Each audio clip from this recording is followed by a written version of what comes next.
ঐতিহ্যের শহর, মসজিদের শহর, দুটি পাতা একটি কুড়ি শহর, পূর্ণভূমি সিলেট।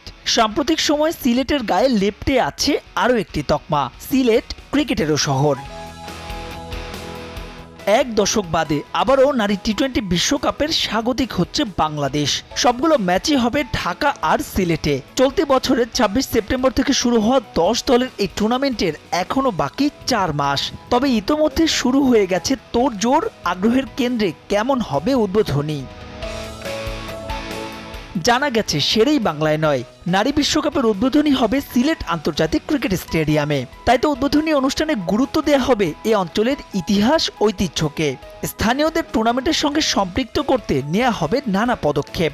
অবশ্যই আইসিসির যে পরিকল্পনা আছে তার সঙ্গে আমরা আমাদের স্থানীয় সংস্কৃতি, কৃষ্টি, ইতিহাস এবং আমাদের যে পর্যটনের যে সুযোগটা সিলেটে রয়েছে, এই বিষয়গুলোকে আমরা যাতে একই জায়গায় নিয়ে আসতে পারি, আমাদের সেই প্রয়াসটা থাকবে। অর্থাৎ বাংলাদেশকে, সিলেটকে বহির্বিশ্বে কিভাবে তুলে ধরা যায়, আমরা সেই কাজটা করার চেষ্টা করব। 40% বেশি গ্লো, বিশ্বের 1 নম্বর গ্লো ক্রিম, নতুন গ্লো এন্ড লাভলি। লাক্কাতুরায় ভারতের বিপক্ষে 5 ম্যাচের টি-20 সিরিজ শেষেই বিশ্বকাপের জন্য বিশেষ ক্যাম্প শুরু করবেন টাইগ্রেসরা।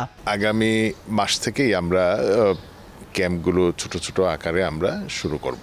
এদিকে চলতি বছর নয়, আগামী বছরের শুরুতে কমপক্ষে 4 দল নিয়ে নারী বিপিএল আয়োজনে ইতোমধ্যে প্রাথমিক পরিকল্পনা সম্পন্ন করেছে বিসিবির নারী উইং।